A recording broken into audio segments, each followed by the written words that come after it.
Coucou les petits loulous. Aujourd'hui, Lily, il faut aider le petit chaperon rouge.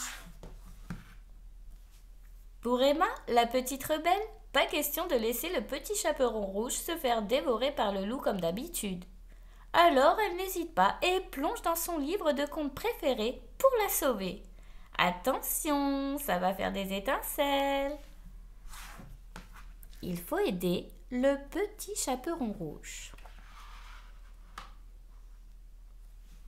Depuis sa naissance, Emma la rebelle n'est d'accord avec rien. Ce soir-là, Emma lance « Bonsoir maman !» Puis elle fait semblant de s'endormir. Mais sous sa couette, la coquine allume une lampe de poche pour lire en cachette. Il était une fois une petite fille toujours vêtue de rouge qui devait porter une galette et des sucettes à sa mère grand très gourmande.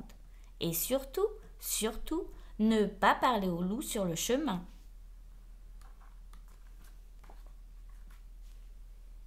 Ah non, pas le loup! Grommelle Emma. Ça ne va pas encore se passer comme ça! Et elle saute dans le livre pour s'en mêler. Chaperon rouge! Crie-t-elle. Ne prends pas ce chemin pour aller voir ta mère grand! Le loup y est! Je sais, répond le chaperon. J'ai bien envie de voir à quoi il ressemble justement.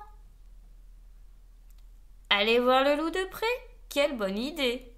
Génial! S'écrie Emma. Je viens avec toi, j'ai un plan. Et si on l'attrapait? Propose-t-elle. Je tends mon élastique entre deux arbres, il se prend les pattes dedans et quick, il est à nous. Ensuite, on l'apprivoisera, approuve le petit chaperon. Les deux filles se mettent aussitôt au travail, sans s'apercevoir qu'un renard s'est approché, fort intéressé par leur piège. Je peux vous aider? Pas besoin de toi, va-t'en! S'écrie Emma la rebelle. Tu as tort de me chasser, proteste le renard. J'ai vu le loup qui vous espionnait. Je venais vous dire qu'il a rebroussé chemin et filé directement chez Mère Grand. Il va la dévorer avant que j'aie pu l'apprivoiser. C'est horrible! S'écrie le chaperon rouge. Ne crains rien, lance Emma décidée. Ça ne se passera pas comme ça. Elle fonce dans la forêt et arrive au moment où le loup fait à la porte. Qui est-ce? Demande Mère Grand. Le petit chaperon rouge, répond le loup en déguisant sa voix. Emma grimpe sur le toit de la maison et crie par la cheminée. N'ouvrez pas! C'est le loup qui vient vous manger!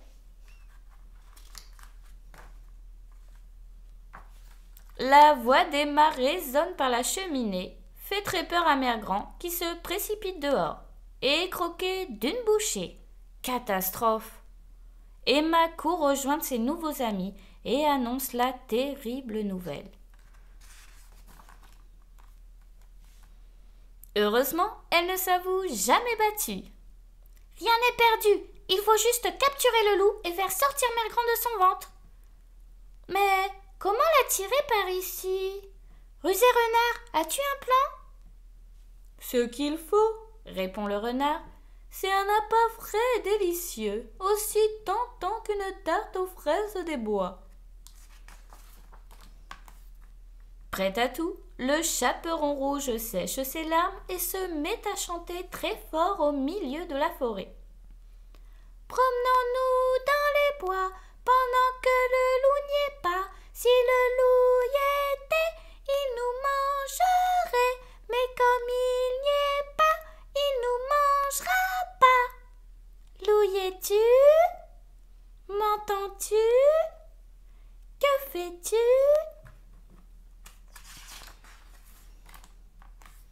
Je viens prendre mon dessert gratuit! Rugit le loup depuis le bord de la clairière. Oh! Dit le petit chaperon effrayé. Comme vous avez de grandes oreilles vues d'ici. C'est pour mieux t'entendre chanter, mon enfant. répond le loup en s'approchant du piège. Comme vous avez de grandes dents, insiste le chaperon en claquant de toutes ses dents à elle. C'est pour mieux te manger! Hurle le loup de sa voix abominable en se précipitant sur elle. Mais il se prend les pattes dans l'élastique et se retrouve ligoté en un tour de patte par le renard. Furieux, il pousse un grand cri de rage. Emma bondit alors avec un bâton qu'elle place droit entre ses mâchoires pour les tenir ouvertes. Le loup terrible se débat. Emma tient bon. Le bâton va-t-il résister?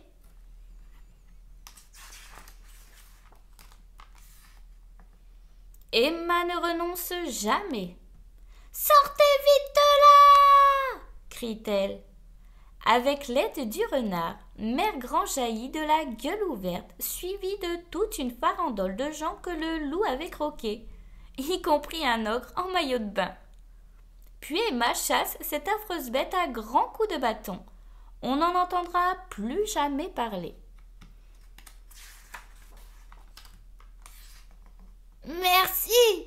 dit Mère Grand en embrassant Emma. « Merci d'être intervenue dans ce conte. »« De rien !» répond Emma. « Si je m'en étais pas mêlée, je ne serais jamais devenue la meilleure amie du petit chaperon rouge. » Et si toi aussi, comme Emma, tu oses faire ce dont tu rêves, ta vie sera aussi passionnante qu'un conte. Si tu as aimé mon histoire, abonne-toi.